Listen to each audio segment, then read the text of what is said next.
pengadaan tanah dan pencabutan hak atas tanah.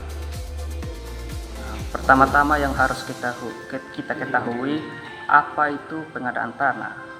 Pengadaan tanah adalah proses penyediaan tanah oleh pemerintah untuk kepentingan umum seperti pembangunan infrastruktur dan fasilitas publik.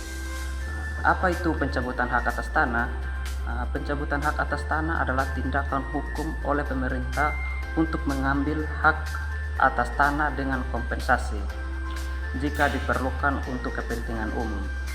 Apa tujuannya? Tujuannya adalah membantu pembangunan nasional dan menciptakan keadilan antara kepentingan pemerintah dan masyarakat. Dasar hukum pengadaan tanah. Undang-Undang Nomor 2 Tahun 2012 tentang pengadaan tanah bagi pembangunan untuk kepentingan umum. Peraturan Presiden Nomor 71 Tahun 2012 tentang pelaksanaan pengadaan tanah. Pencabutan hak atas tanah, Undang-Undang Nomor 5 Tahun 1960 UUPA mengatur dasar hukum tanah di Indonesia. PP Nomor 39 Tahun 1973 Tata Cara Pencabutan Hak Atas Tanah. Selanjutnya proses pengadaan tanah.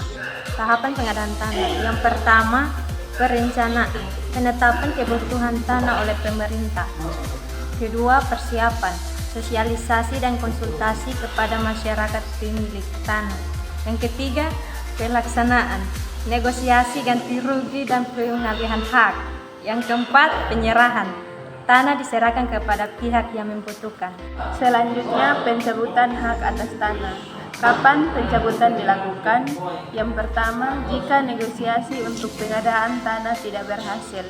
Yang kedua, untuk kepentingan umum yang sangat mendesak.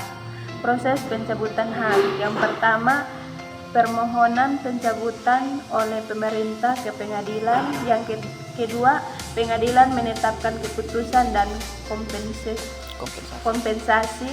Yang ketiga, pemilik tanah menerima ganti rugi sesuai keputusan. Hak pemilik tanah. Yang pertama, mendapatkan pembelian yang layak. Yang kedua, mengajukan keberatan melalui jalur hukum. Selanjutnya yaitu manfaat pengadaan tanah.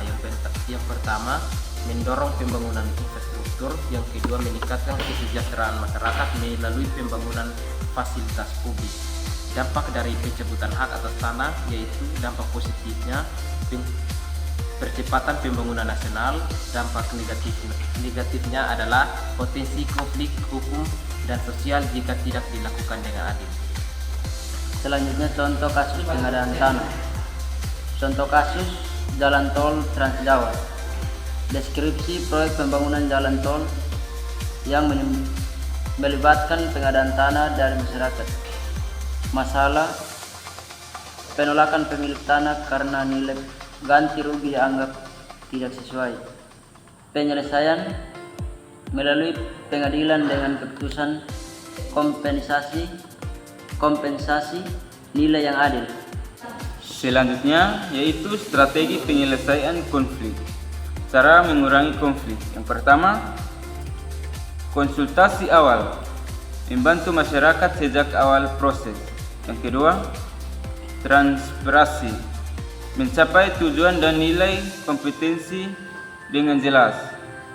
Yang ketiga, pendampingan hukum, memberikan akses kepada masyarakat untuk mendapatkan bantuan hukum. Selanjutnya kesimpulan dari kami yaitu yang pertama, pengadaan tanah dan pencabutan hak atas tanah merupakan instrumen penting dalam mendukung pembangunan nasional. Yang kedua, prosesnya harus dilakukan dengan transparansi, keadilan, dan penghormatan terhadap hak pemilik tanah. Yang ketiga, pemerintah dan masyarakat perlu bekerjasama untuk mencapai solusi terbaik demi kepentingan bersama.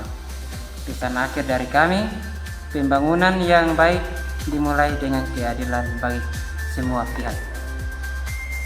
Demikian presentasi dari kami dalam Terima Terima kasih atas perhatiannya yang kami harapkan dari presentasi ini semoga bermanfaat untuk kita semua.